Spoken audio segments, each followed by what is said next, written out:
দুনিয়ার সম্পদ, লোভ, লালসা এগুলো নিয়ে পড়ে থেকো না। এই যে আমাদের ফ্যামিলি, আমাদের বাচ্চা কাচ্চা, আমাদের এত টাকা পয়সার হিসেব, মাস শেষে বাড়ি ভাড়া, গ্যাসের বিল, এইটা সেটা, আপনি কি মনে করছেন যে আপনি চলে গেলে এগুলো থেমে থাকবে? কিছুই থেমে থাকবে না, সব চলবে আগের মতো, থাকবেন না আপনি। এজন্য শাহাদাত ফয়সাল ওনার ফেসবুকে সর্বশেষে লিখে গিয়েছিল, আমি হীন দুনিয়া, মানে এমন দুনিয়া যেটাতে আমি নাই। সব চলে, সকাল গড়িয়ে বিকেল হয়, শীত শেষে গ্রীষ্ম আসে, দিন শেষে রাত নামে, সব চলে, নাই শুধু আমি। চিল্লায় বলেন ঠিক কিনা? তো এজন্য এগুলি একটু ভাবেন। অনেক ব্যস্ত আমরা, এই দুনিয়ার পুরো জীবনটা এটা হচ্ছে লালসাময় একটা জীবন, লোভ, মরিচিকা, মায়াজাল। এই মায়াজালে আমরা আটকে আছি, ফলে মৃত্যুর কথা আমরা ভুলে গিয়েছি। পাগলের মতো ছুটছি, আরো টাকা লাগবে, আরো খ্যাতি লাগবে, আরো যশ লাগবে, আরো দাপট লাগবে আমার। এত টাকা দিয়ে কি হবে? এত সম্পদ দিয়ে কি হবে? এত ব্যস্ততা দিয়ে কি হবে তোমার? স্টপ, থামুন, অনেক হয়েছে, আর না। থামুন, take a rest, take a breath and think about death. Think that you have to go back to your Lord. একটু বসেন না, একটু ভাবেন যে আমাকে চলে যেতে হবে, চলে যেতে হবে। এই কোলাহল, এই ব্যস্ততা, এগুলো থাকবে, থাকবো না আমি। সাইয়েদনা ওমর ফারুক বলেছেন, মুতু ক্বাবলা আন তামুতু, মরার আগে একবার মরো। হাসিবু ক্বাবলা আন তুহাসাবু আলাইকুম, তোমার হিসাব নেওয়ার আগে তুমি একবার নিজের হিসাবটা করো না। কাগজ বের করে একটু লিখো না, কি কি ভালো কাজ করছিলা, যেগুলো দিয়ে নাজাতের ওসিলা হতে পারে, 1 2 3, আর কি কি আকাম কুকাম করছো দেখো না, লিখে দেখো তোমার অবস্থাটা কি। মরার আগে একবার মরো। মরার আগে খাটের মধ্যে শুয়ে শটান করে চোখ বন্ধ করে একবার মরার ভান করে দেখেন কেমন লাগে। চোখটা বন্ধ করেন আর ভাবেন আপনি নাই, কি কি হতে পারে ভাবেন। আপনার ছেলে মেয়েরা কান্না জুড়ে দিবে, আপনার প্রাণের স্ত্রী বিলাপ শুরু করে দিবে, বন্ধু বান্ধবের চিৎকার আর মাতম, স্থানীয় এলাকার মসজিদে ঘোষণা, অমুক এলাকার নিবাসী অমুক ভাই, অমুকের ছেলে অমুক দুনিয়ায় নাই। সব আত্মীয়রা চলে আসবে, ফেসবুকে স্ট্যাটাস দেয়া হবে, সবাই সবাইকে জানাবে বিকাল 4টায় অমুক হাই স্কুল ময়দানে আপনার জানাজা। ছুটে আসবে, সবাই ছুটে আসবে আপনাকে শেষ বিদায় দিতে, গুড বাই জানানোর জন্য, আল ওয়াদা, বিদায় জানাতে আসবে সবাই। 4 তাকবীর দিয়ে আপনার জানাজা হবে, অশ্রুসিক্ত জানাজায় আপনার বিদায় হবে। কাঠের খাটিয়ার মধ্যে করে কাঁধে তুলে আপনারে কবরে নেওয়া হবে, আগে থেকে খুঁড়ে রাখা কবরটার মধ্যে আপনারে বিছিয়ে দেয়া হবে, বাঁশের কচি দিয়ে তার উপরে মাটির চাপা দিয়ে সব চলে যাবে।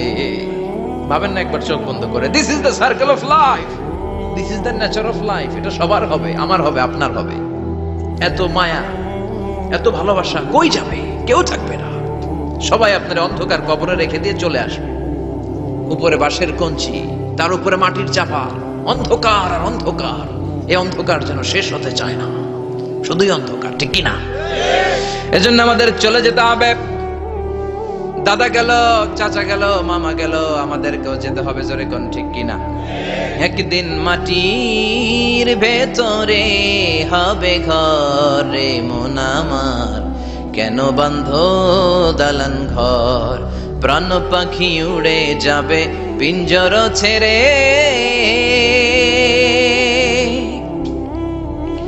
ধরা ধামে সবই রবে, তুমি যাবে চলে, বন্ধু বান্ধব যত, মাতা পিতা দ্বারা সুত, সবই হবে তোমার পরে মন আমার, কেন বাঁধ দালান ঘর, একদিন মাটির ভেতরে হবে ঘর রে মন আমার, কেন বাঁধ দালান ঘর, ঠিক কিনা? সব করে থাকবে, চলে যেতে হবে আমাদেরকে। এজন্য আখিরাতের কথা যেন আমাদের স্মরণ হয়। বিশ্বনবী বলতেন, নাহাইতুকুম আন জিয়ারাতিল কুবুর, আমি তোমাদেরকে কবর জিয়ারত করতে আগে নিষেধ করতাম, কিন্তু এখন নিষেধাজ্ঞা প্রত্যাহার করে নিলাম। এখন সব সময় তোমরা কবরের সামনে যাবা আর জিয়ারত করবা। কবরস্থানে যান, ওদিকে যান, আপনারা একটু যাবেন, একটু গেলে আখিরাতের কথাটা স্মরণ হবে। ওখানে ছোট শিশুরা শুয়ে আছে, কিশোর যুবকরা আছে, আপনার মতো তাগড়া যুবক মুরব্বীরা আছে। এরা এই এলাকায় থাকতো, এরা আকাশ থেকে নেমে আসে না, এই এলাকার সন্তান আজ নাই। একটা সার্টেন পিরিয়ড শেষে আপনিও থাকবেন না। This is the nature of life, this is the circle of life. ছোট্ট শিশু হয়ে এসেছিলেন, শৈশব, কৈশোর, যৌবন, প্রৌঢ়ত্ব, আগে ছিলেন সিঙ্গেল, বিয়ে করে হয়ে গেলেন ডবল, এরপরে আল্লাহ আপনাকে একটা মেয়ে দিল, এরপরে মেয়েকে বিয়ে দিয়ে শ্বশুর হলেন, এরপরে ওই মেয়ের ঘরে সন্তান হতে নানা হলেন। আর কতদিন? অনেক দিন হলো তো, অনেক লম্বা সময় পেয়েছেন আপনি। Think about death. এবার যাওয়ার কথা ভাবেন, আখিরাতের সামানের কথা ভাবেন, ফিরে যেতে হবে। কি শক্তিশালী যুবক, বার্ধক্য চলে আসলে লাঠি ছাড়া চলতে পারে না। কুচকুচে কালো দাড়ি সাদা হয়ে যায়, দাড়ির শুভ্রতা, বয়সের ভার, রং ধরা যৌবন জং ধরে শেষ, ঠিক কি না? This is the circle of life. যুবক ভাইরা, এটাই জীবন, চলে যেতে হবে, কেউ থাকতে পারবে না, ঠিক কিনা? এটা রিমাইন্ডার আল্লাহ এই সূরার ভেতরে দিয়েছেন যে তোমাদেরকে ফিরে যেতে হবে, এই লোভ লালসা ছেড়ে দাও। রব্বুল আলামিন বলেন, আলহাকুমুত তাকাসুর হাত্তা যুরতুমুল মাকাবির। ও গোলাম, দুনিয়ার সম্পদ, লোভ লালসা তোদেরকে পাগল বানিয়ে দিয়েছে। এই লোভ পাগলামি কোনোদিন তোদের থামবে না যতদিন না তোরা কবরে ঢুকবি, ঠিক কিনা? কার কথা? আল্লাহ বললেন, দুনিয়ার সম্পদ আর লোভ আর মোহে তোমরা গাফেল হয়ে গিয়েছো। আখিরাতের কথা বেমালুম তোমরা ভুলে গিয়েছো। কিন্তু আখিরাতে তোমাদের যেতেই হবে, কবরের বাড়িতে তোমাদের ঢুকতেই হবে, ঠিক কিনা? যেতেই হবে, আমরা ভুলে যাই।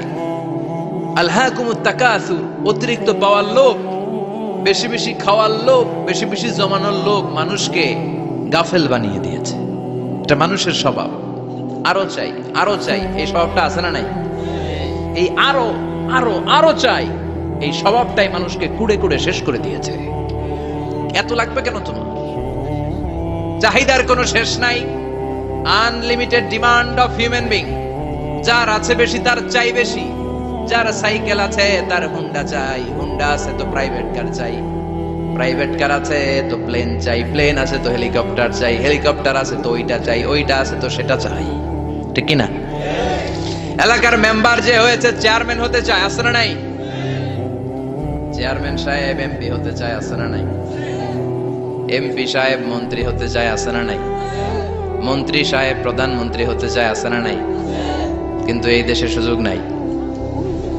কথা কন, এই দেশে প্রধানমন্ত্রী সিলেক্টেড, 2-3 জনের বাইরে কেউ প্রধানমন্ত্রী হইতে পারবি না, ঠিক কিনা?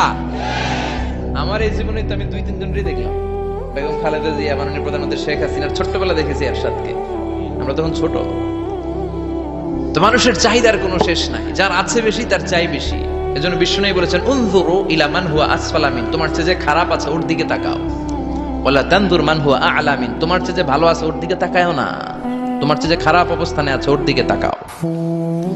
অনেকে নিজের অবস্থান নিয়ে সুখী না, এরকম আছে না নাই? আল্লাহ আমার এটা দিল না রে, ওইটা দিল না রে, পাইলাম না রে, কিচ্ছু হয় না, কি করব জীবনে, হতাশ। আসলে আছে কিন্তু অনেক কিছু, শুকরিয়া নাই, টাকা, ঠিক কিনা? নিজের অবস্থান নিয়ে সুখী না, কিন্তু অনেক লোক আছে তারা আপনার অবস্থানে পৌঁছতে চায়। তাদের দিকে তাকিয়ে দেখেন, আপনি যে অবস্থানে আছেন এই অবস্থানে পৌঁছাটা অনেকের কাছে স্বপ্ন। তারা প্রতিনিয়ত সংগ্রাম আর স্ট্রাগল করে যাচ্ছে আপনার অবস্থানে পৌঁছতে, আর আপনি এটা নিয়ে সন্তুষ্ট না। শেখ সাদির নাম শুনেছেন? বালাগাল উলা কাশাফাত দুজা, এই কবিতাটার রচয়িতা, ইরানের বিখ্যাত এক কবি। উনি একবার আর্থিক সমস্যার মধ্যে দিয়ে সময় কাটাচ্ছেন, টাকা নাই, পয়সা নাই, পায়ে দেওয়ার মতো জুতা নাই।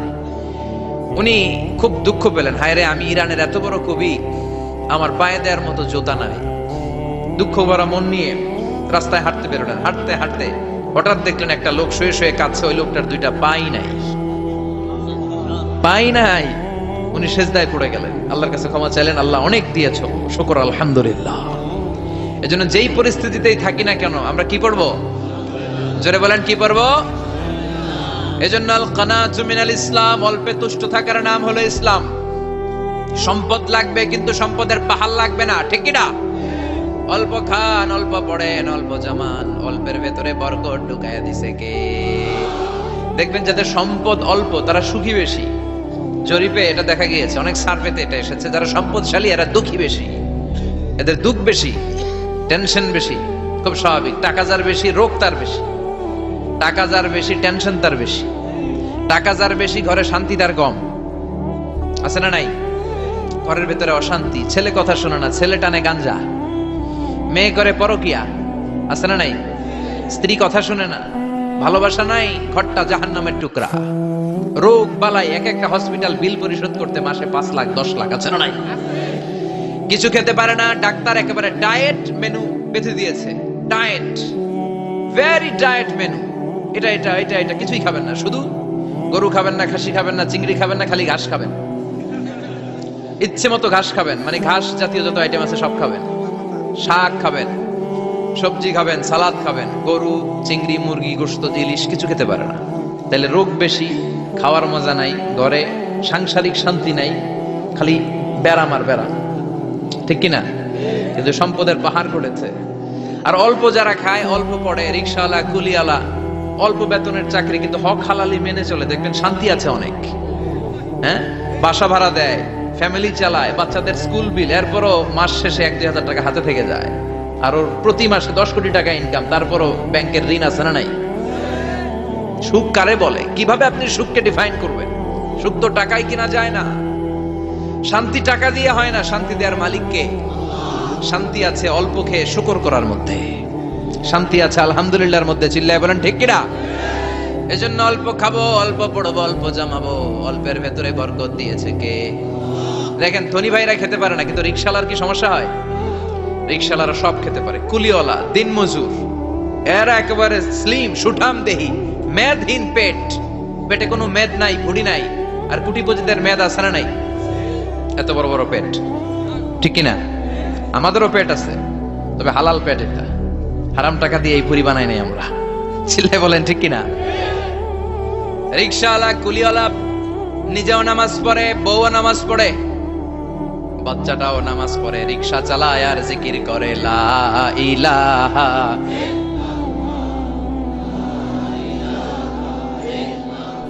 লা ইলাহা ইল্লাল্লাহু মুহাম্মাদুর রাসূলুল্লাহ সাল্লাল্লাহু। সুখ আর শান্তি, তাদের ঘরে সুখ। ধনী কোটিপতি, ভিআইপি, সিআইপিস, এদের রাতে ঘুম নাই, 1 ঘন্টা ঘুমানোর জন্য 4টা ট্যাবলেট খাওয়া লাগে, এরকম আছে না নাই? কিন্তু ঘুমের জন্য যে ট্যাবলেট খাওয়া লাগে, রিকশাওয়ালা এটা জানেই না। ওর যেখানে রাইত ওইখানেই, ওর মাথা বিছনায় লাগতে দেরি, ওর ঘুম আসতে দেরি হয়, ওর ঘুমে নাকের ডাকের আওয়াজে ট্রাকের ইঞ্জিনও ফেল। সুবহানাল্লাহ পড়েন। এজন্য অনেক বেশি সম্পদের পাহাড় করা লাগবে, এই চিন্তা যেন আমাদের মাথায় না আসে, চিল্লায় বলেন ঠিক কিনা? এজন্য রব্বুল আলামিন বলেন আলহাকুমুত তাকাসুরু হাত্তা যুরতুমুল মাকাবির। বেশি বেশি সম্পদ উপার্জনের আকাঙ্ক্ষা তোমাদেরকে আখিরাত থেকে গাফেল বানিয়েছে। এই গাফলতি কশিন কালেও তোমাদের কমবে না যতক্ষণ না তোমরা কবরে ঢুকবা। হাত্তা যুরতুমুল মাকাবির, মাকবারাতুনের প্লুরাল মাকাবির, যতক্ষণ না কবরে না ঢুকবা, কবরস্থান তোমার আবাসস্থল না হবে, ততক্ষণ পর্যন্ত এই চাই চাই মানসিকতা কমবে। মানুষের স্বভাব হলো আরো চাই, আরো চাই, আরো চাই করে ফকিরেরা। কারা? আল্লাহ গালি দিয়ে বললেন তোরা সব ফকিরনি, তোরা কি? ইয়া আইয়ুহান নাসু আনতুমুল ফুকারাউ ইলাল্লাহ ওয়াল্লাহু হুয়াল গানিয়ুল হামিদ। সুবহানাল্লাহ পড়েন। আল্লাহ ডেকে বললেন গোলাম আনতুমুল ফুকারা ইলাল্লাহ, তোমরা সবাই ফকির, ধনী হলো একজন, তিনি কে? আল্লাহ শুধু ধনী। আর মানুষের স্বভাব হচ্ছে আরো চাই, আরো চাই। ওর 2 তলা বিল্ডিং, আমার 3 তলা লাগবে, ওর 2টা গাড়ি আছে, আমার 3টা লাগবে, আছে না নাই? বিশ্বনবী বললেন কিয়ামতের আগ দিয়ে মানুষের মধ্যে আকাঙ্ক্ষায় প্রতিযোগিতা বেড়ে যাবে, প্রতিযোগিতামূলক টেন্ডেন্সি, কার চেয়ে কে বড় হতে পারে, কার চেয়ে কে বেশি টাকার পাহাড় বানাতে পারে, আছে না নাই? বিশ্বনবী বললেন ওয়া আনতারাল হুফাতাল উরাতাল আলাতা রিয়া আশ-শাইয়াতা তাওয়ালুনা ফিল বুনিয়ান।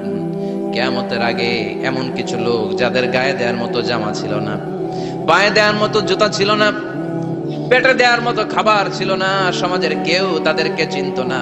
হঠাৎ করে এই লোকগুলো ধনী হয়ে যাবে, and they will start to construct, they will compete to construct high rises building in the cities. শহরে গ্রামে এরা বড় বড় বিল্ডিং বানানো শুরু করবে। এই উঁচা উঁচা বিল্ডিং আমাদের সমাজে আছে না নাই?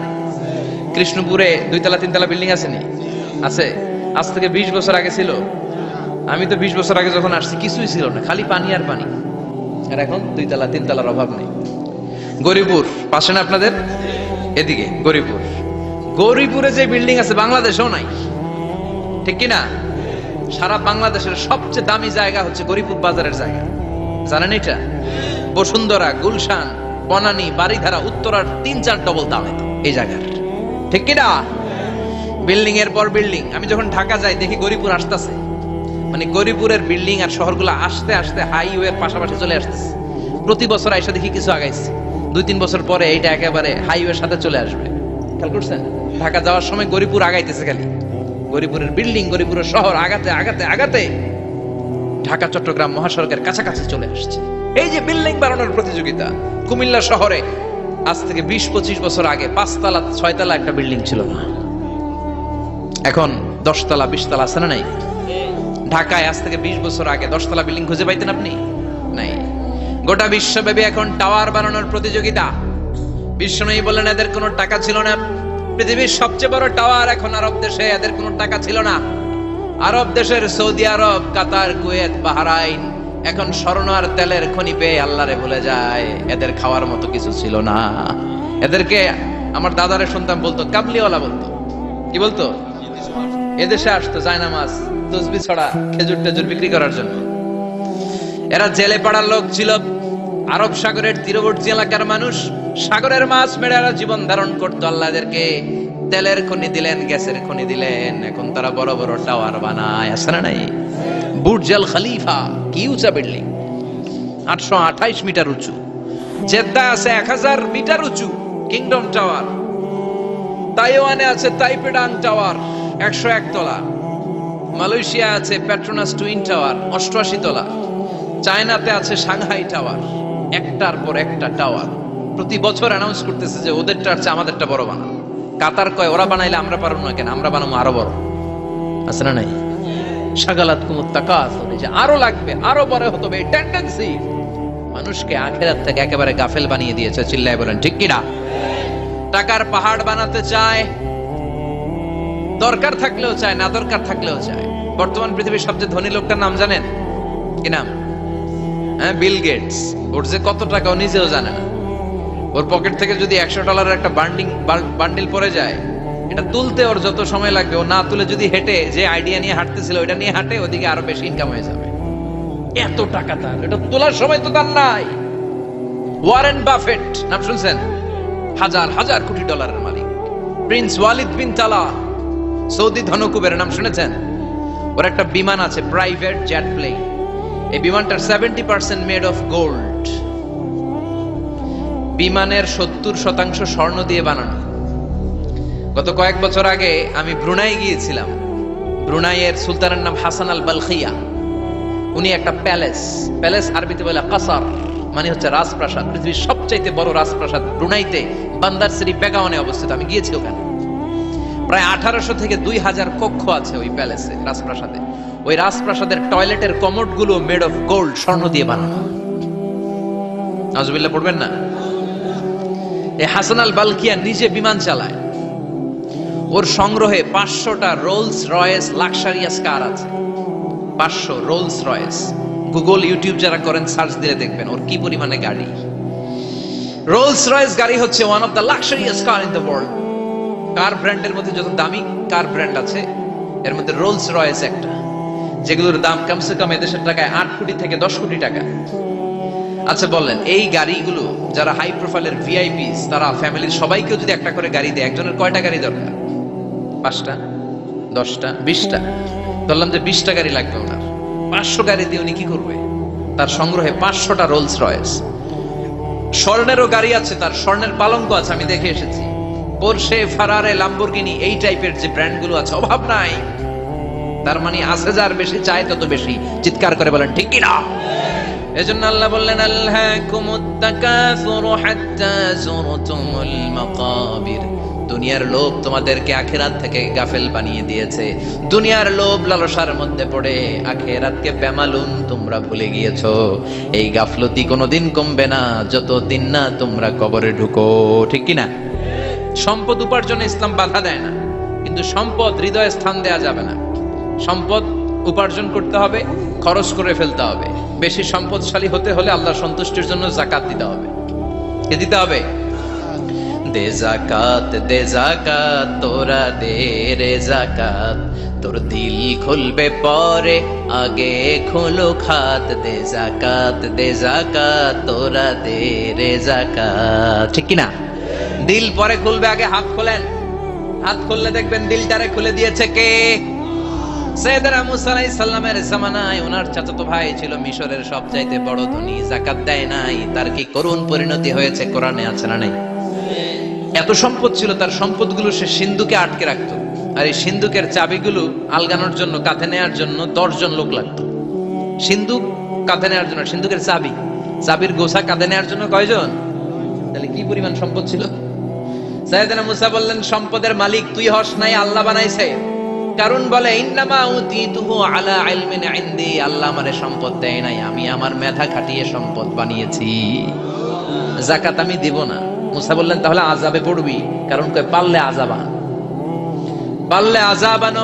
আল্লাহ বললেন, ফাখাসাফনা বিহি ওয়া বিদারহিল আরদ, ও মুসা নিরাপদ দূরত্বে চলে যাও, এখনই ভয়ঙ্কর ভূমিকম্প হবে, আযাব দেব। কারণ সহ কারণের সব সম্পদ আমি জমিনের ভেতরে ঢুকায়া দেব। আমি নিজে কারণের বাড়ি দেখে এসেছি। মিশরের রাজধানী কায়রো থেকে প্রায় 150 কিলো দূর একটা জেলা আছে, ফায়ুম জেলা। ওইখানে কারুনকে আল্লাহ তার সব সম্পত্তি সব মাটিতে দাবিয়ে দিয়েছেন। দাবাতে দাবাতে হাঁটু পর্যন্ত যখন কারুন জমিনে দেবে যায়, ভাবছে উঠে যাবে। কোমর পর্যন্ত যখন মাটির মধ্যে দেবে যায়, ভাবছে উঠতে পারবে। গলা পর্যন্ত যখন দেবে যায়, হাত তুলা কয়, আমি ঈমান আনলাম। ও মুসা, সব সম্পদ তোর, আর তোর আল্লাহর লইয়া যা, খালি আমারে বাঁচা, আমারে। সব গাদ্দারদের একই পরিণতি। ফেরাউনরেও যখন আল্লাহ লোহিত সাগরে পানি খাওয়াতে খাওয়াতে পেটটা এত বড়, হাত তুলা কয়, আনা মিনাল মুসলিমিন, আমি মুসলমান, আমি ভালো মানুষ।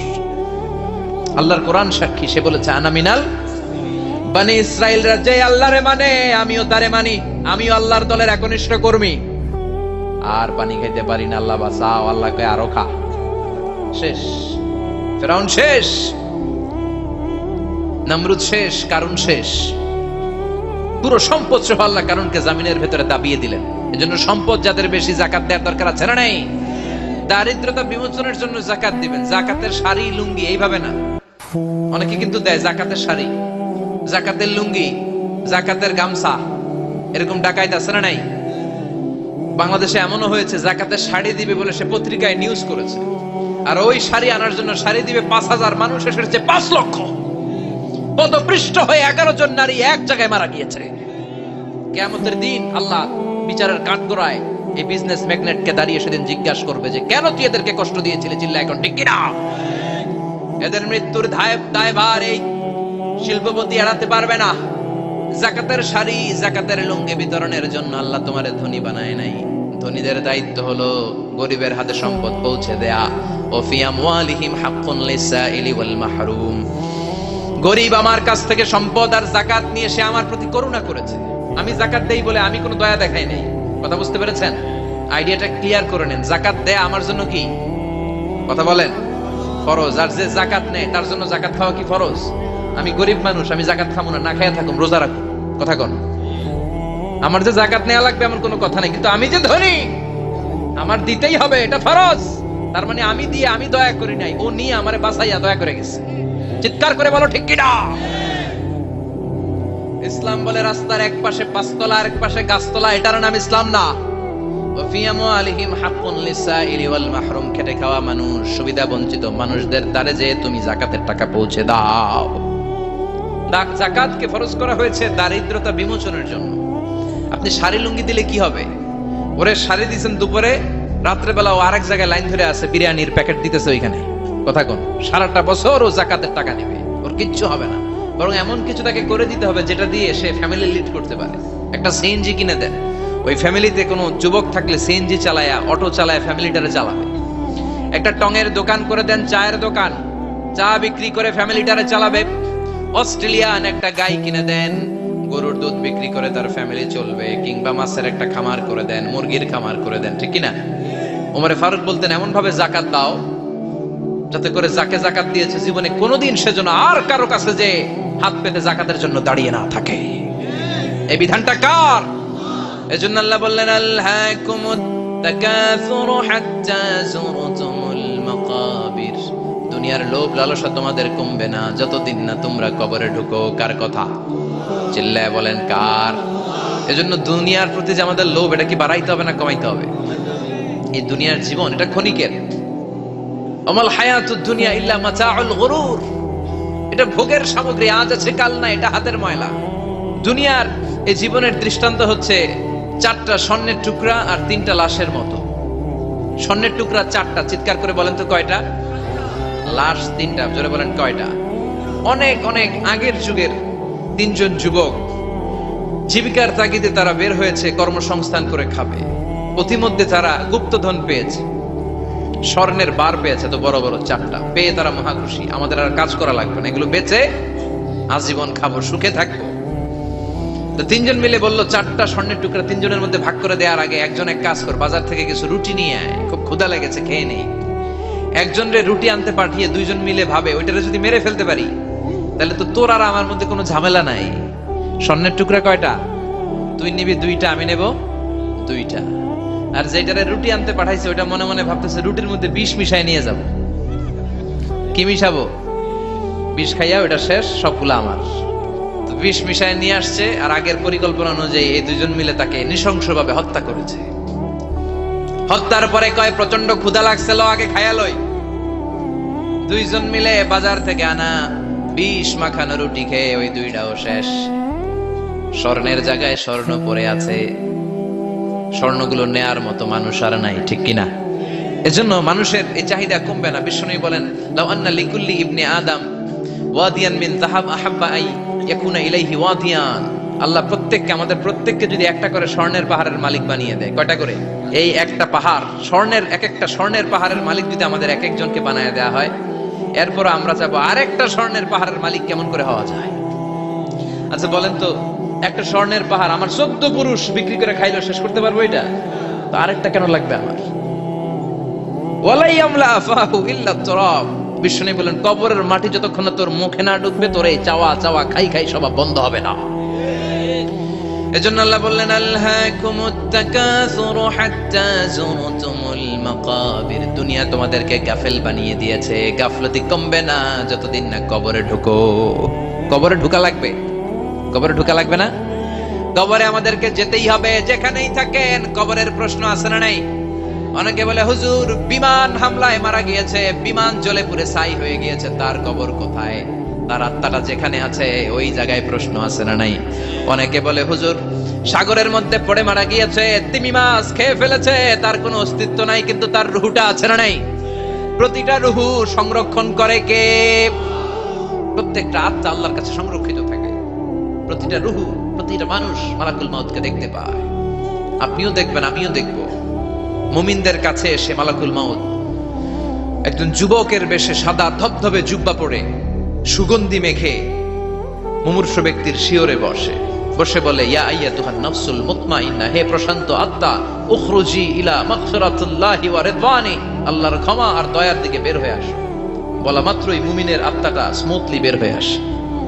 কাফান মিন আকফানিল জান্নাহ, হানুত মিন হানুতিল জান্নাহ, জান্নাত থেকে আনা সুগন্ধি কাফনের মধ্যে পেঁচিয়ে তিনি রূহটাকে নিয়ে ইল্লিনে চলে যায়। সরাসরি দেখে মালাকুল মাউতকে। আর যারা ইসলাম বিরোধী, কোরআন বিরোধী, তাদের সামনে এসে মালাকুল মাউত ত্রাস সৃষ্টি করে। আগে ধমক। হাইওয়েতে মাঝে মাঝে ডাকাতি হয় না? বাসগুলোর মধ্যে যখন ডাকাতি হয়, বাসে থাকে 50 জন, ডাকাত ঢুকে 5 জন, এই 5 জনের ভয়ে সবগুলো পেশাব করে দেয়। কারণ ত্রাস সৃষ্টি করে, এসেই চাইনিজ কুড়াল দিয়ে আগে কুবায় দেয় 4-5 জনের। রক্ত দেখে কি দেওয়ার সব আগে রেডি করে রাখে। মালাকুল মাউত এসে কাফের নাস্তিক মুশরিকদের সামনে সেরকম একটা ত্রাস সৃষ্টি করে, ভয়ে লোকটা কাঁপতে থাকে। ওর কাছে ভদ্র ভাষায় কথা বলে না, সুন্দর জামা পরে আসে না, কালো কুচকুচে চেহারা, ভয়ঙ্কর একটা রূপ নিয়ে, আকৃতি নিয়ে ইসলাম বিরোধীদের মাথার সামনে আসে, দুর্গন্ধযুক্ত চেহারার দেহ নিয়ে ধমক দিয়ে বলে, ও পাপাত্তা, ইয়া আইয়াতুহান নাফসুল খাবিসা উখরুজি ইলা গাদাবিল্লাহ, এ পাপাত্তা, আল্লাহর রাগ, ক্রোধ আর গজবের দিকে বের হয়ে আয়।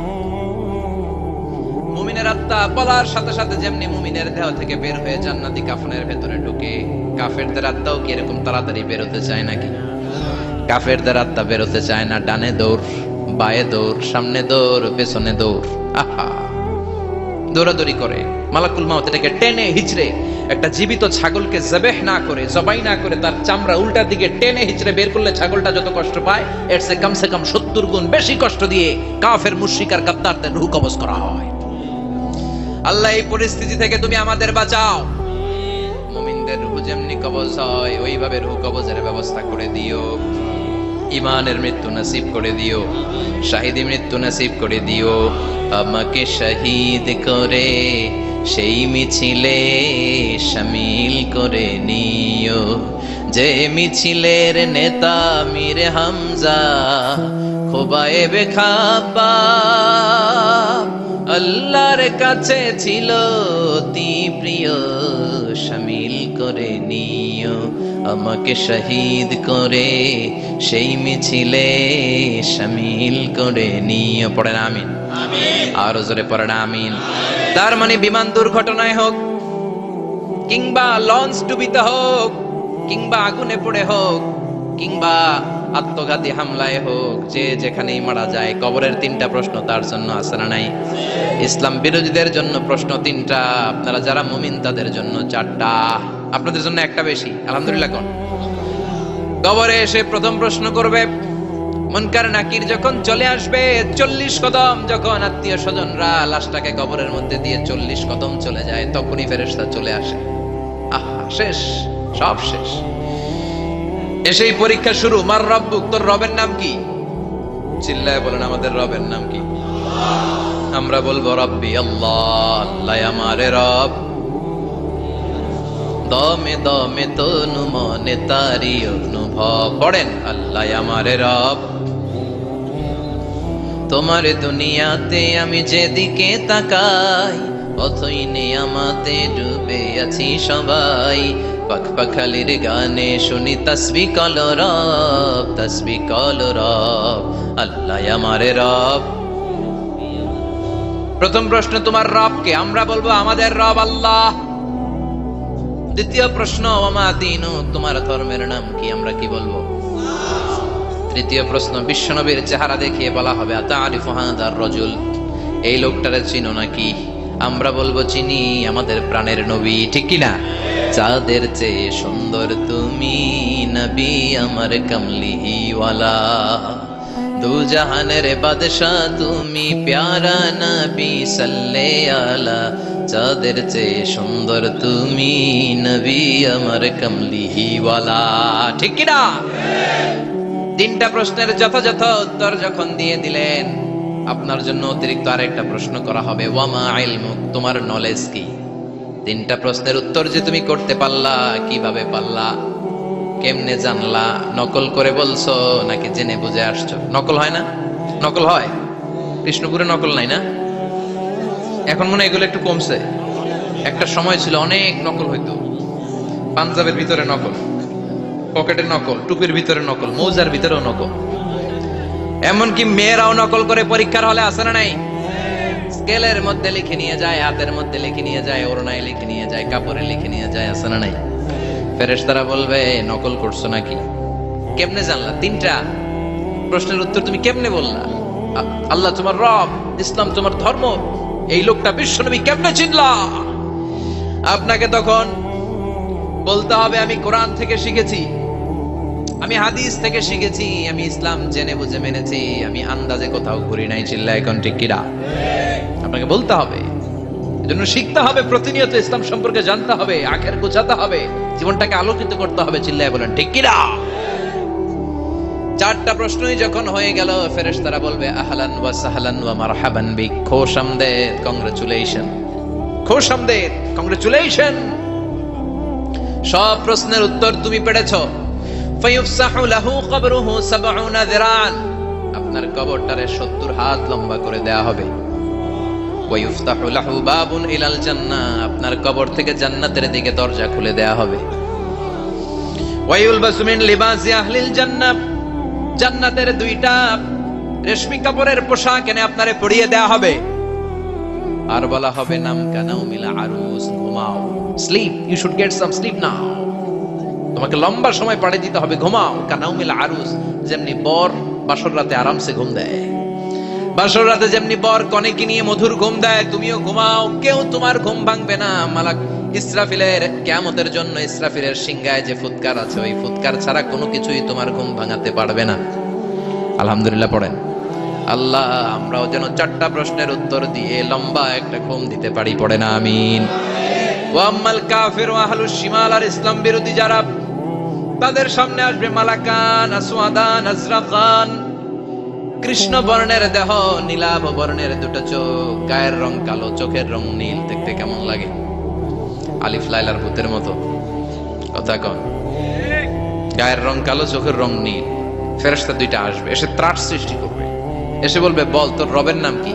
মার রব্বুক। ইসলাম বিরোধী মুশরিক কাফের নাস্তিক এরা বলবে, আমি জানি না আমার রবকে, আমি জানি না। আমি তো আজীবন শুধু চেয়ার করেছি, মদ খেয়েছি, আমি ধর্ষণে সেঞ্চুরি করেছি দুনিয়ার বুকে, আমি টেন্ডারবাজি করেছি, চাঁদাবাজি করেছি, আমি মাস্তানি করেছি। আমার দাপটে এলাকার ইসলাম প্রিয়রা বাসায় ঘুমাতে পারে না। আমি ছিলাম টেন্ডারবাজ, আমি ছিলাম গডফাদার, সন্ত্রাসীদের লিডার, আমি ছিলাম ডন 1 2 3 সব। আমি ছিলাম ডনের ডন, আমি ছিলাম মাস্তান রংবাজ। রব টপ কি আমি তো জানি না। লাদ্রি লাদ্রি আমারে জিজ্ঞেস করো না।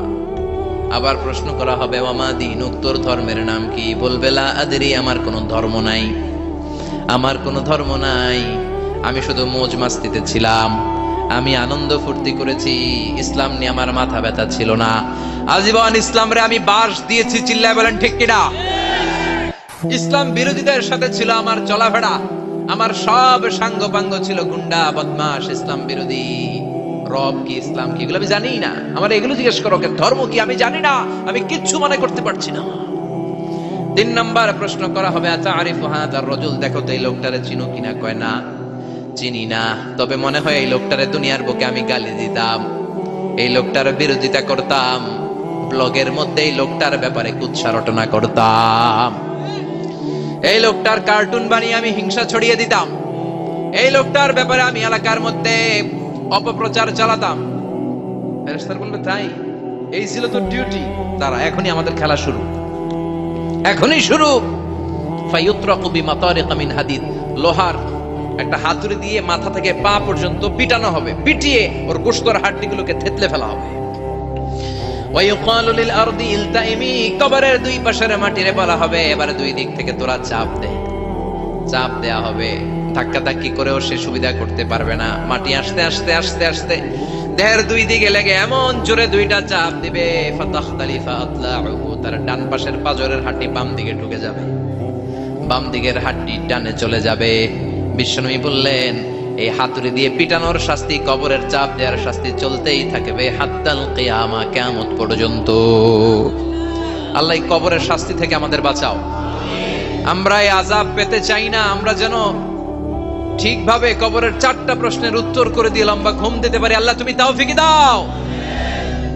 এজন্য আল্লাহ বললেন, গোলাম দুনিয়া নিয়ে পাগল হয়ে থেকো না, এই দুনিয়ার জীবন আসল জীবন নয়, আসল জীবন হলো কবরের জীবন। জোরে বলেন ঠিক কিনা? এই জন্য মাঝে মাঝে কবরে যাবেন, কবরস্থানে দাঁড়িয়ে চিন্তা করবেন, এই জায়গায় আমারও আসতে হবে। দিন যাবে, রাত আসবে, বৃষ্টি হবে, শীত আসবে, কেউ আমার দেখতে আসবে না, একা থাকতে হবে। একা, বড় একা, অন্ধকার, বড়ই অন্ধকার। ওই কবরের জীবনের সামান গোছানোর দরকার আছে না নাই? ওই কবরে সুখে শান্তিতে থাকতে চাইলে নামাজ পড়ার দরকার আছে না নাই? কোরআন পড়ার দরকার আছে না নাই? ছেলে মেয়েগুলোরে মানুষের মতো মানুষ করার দরকার আছে না নাই? আজকে যিনি উপস্থাপক চমৎকার কথা বললো, আমরা যেন মাদককে না বলি, আমরা যেন ফেন্সি ডিলকে না বলি, আমরা যেন ইসলামের পক্ষে থাকি, আমরা ইসলামের কোন বিপক্ষে শক্তির সাথে যেন হাত না মিলাই। সব সময় যেন আমরা কোরআনের পক্ষে থাকি, ইসলামের পক্ষে থাকি। 5 ওয়াক্ত সালাত গুলো যেন জামাতের সাথে আদায় করি, আব্বা আম্মার যেন খেদমত করি, আর বিনয়ী মানুষ যেন হতে পারে। ঠিক কিনা? আল্লাহ আমাদের সবাইকে কথাগুলো বুঝে আর আমল করার তৌফিক দান করো।